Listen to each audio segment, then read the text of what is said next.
ஸ்ரீ மார்க்கண்டேய புராணம் 23ஆம் பகுதி. தேவி சும்ப நிசும்பர்களை அழித்தல்.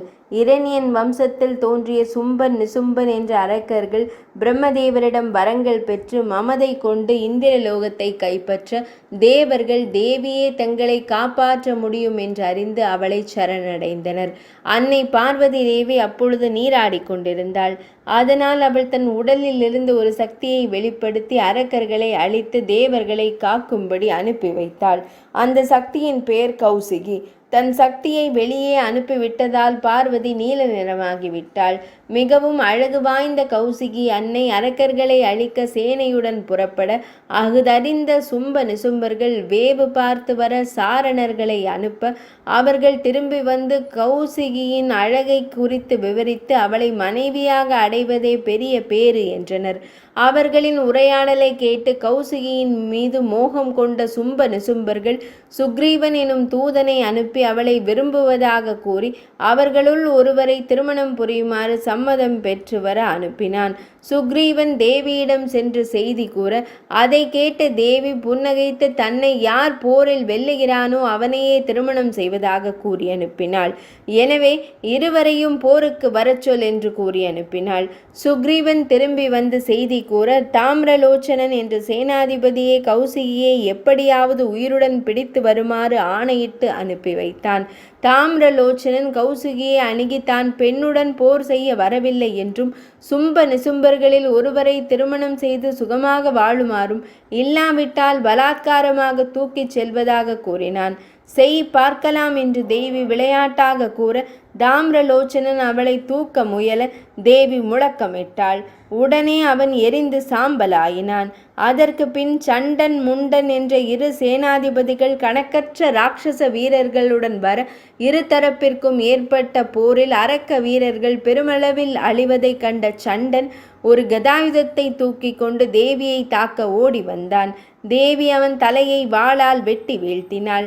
அவனுக்கு பின் வந்த முண்டனும் அவ்வாறே கொல்லப்பட்டான். கௌசிகி அந்த இரண்டு தலைகளையும் இரு கரங்களில் ஏந்தி அன்னை பார்வதியிடம் காட்டி சும்ப நிசும்பர்களை அழித்து தேவர்களின் துயரத்தை துடைப்பதாக கூறினாள்.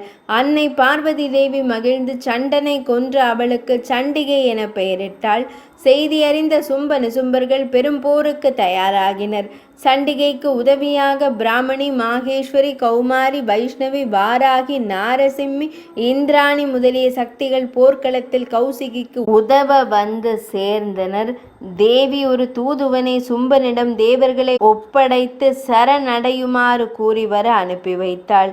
அவ்வாறே தூதுவன் சும்பனிடம் நியாயத்தை எடுத்து கூற அவன் அதை நிராகரித்து தன் படைகளை போர்க்களத்தில் தேவிக்கு எதிராக ஏவினான். தேவியால் தோற்றுவிக்கப்பட்ட 1000 காளிகள் அரக்கர்களின் தலைகளை வெட்டி குவித்தனர். இரத்த பிந்து அழிதல். அரக்கர் படை அழிவதை கண்ட இரத்த பிந்து எனும் அரக்கன் வந்து தேவியை தாக்கினான். இந்திராணி அவனை வஜ்ராயுதத்தால் தாக்கினாள். அவன் உடலில் இருந்து தோன்றிய இரத்த துளிகள் ஒவ்வொன்றும் இரத்த பிந்துவால் போரிடலாயின. அப்போது சண்டி காளியை அழைத்து அழிக்கப்படும் அரக்கர்களின் உடலிலிருந்து ஒரு துளி இரத்தம் கூட கீழே சிந்தாமல் அருந்துமாறு ஆணையிட்டாள். இரத்த பிந்துக்களாக தோன்றிய அனைவரும் மடிந்துவிட தேவியை பூமாரி பொழிந்து போற்றி வணங்கினர். அதன் பின் நிசும்பன் நேராக தேவியை எதிர்த்து போர் புரிந்தான். அவன் ஒரு சூலாயுதம் ஏந்தி வர தேவி செலுத்திய அம்புகளால் அவன் மூச்சுற்று விழுந்தான். அதனை கண்ட சும்பன் மிக்க கோபத்துடன் தேவியை தாக்க சிங்கம் பயங்கரமாய் முழங்கியது. தேவியும் தன் கரங்களால் பூமியில் ஓங்கி அறைய அரக்கர்கள் விழுந்து மடிந்தனர். சும்பன் ஒரு பயங்கர சக்தி வாய்ந்த ஆயுதத்தை தேவி மீது ஏவ அவன் தன் பாணங்களால் அதனை செயலிழக்க செய்துவிட்டான்.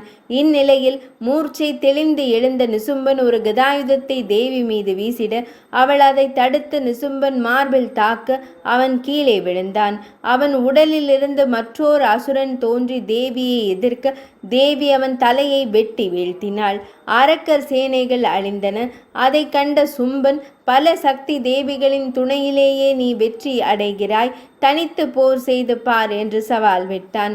இத்தனை சக்தியும் நானே என்பதை அறியாமல் பேசும் மூடனே என்று கூறி அத்தனை சக்திகளையும் தன்னுள் ஒடுக்கிக் கொண்டாள் அன்னை. அடுத்து சும்பனுக்கும் தேவிக்கும் நிகழ்ந்த போரில் தேவி அவனை பிடித்து கீழே தள்ளி சூலத்தினால் அவன் மார்பை பிளந்தாள். யாராலும் வெல்ல முடியாத அசுரன் தேவியால் அழிக்கப்பட தேவர்கள் பூமாரி பொழிந்தார்கள். பின்னர் தேவர்கள் அனைவரும் தேவியை பலவாறு போற்றி துதித்தனர். அப்போது தேவி அவர்களுக்கு என்ன வரம் வேண்டும் என்று வினவ தேவர்கள் எக்காலத்தும் அரக்கன் பயமின்றி வாழும் வரம் கேட்டனர். அவ்வாறே தேவியும் வரமளித்தாள். பிறகு தேவி இவ்விருவரும் மறுபடியும் உலகில் தோன்றி கொடுமைகளை செய்வார். அப்போது யசோதையின் கருவில் தோன்றி அவர்களை கொல்வதாக வாக்களித்தார்.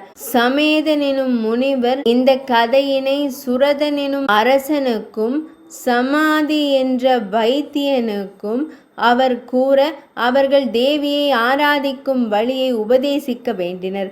அவ்வாறே முனிவர் தேவியை ஆராதிக்கும் முறையை உபதேசிக்க அவர்கள் ஒரு நதிக்கரையில் தோன்றி தேவியை குறித்து தவம் இயற்ற தேவி தோன்றி என்ன வரம் என்று வினவ அரசன் தனக்கு உயர்ந்த பிறவியும் நல்ல நாடும் கேட்டான். வைத்தியன் ஞானத்தை வேண்டினான். அவ்வாறே தேவி அருளினாள். அரசனுக்கு ஒரு மன்வந்திர கர்த்தாவாகும் பாக்கியமான வரத்தையும் கொடுத்தாள். 23ஆம் பகுதி இனிதே நிறைவடைந்தது.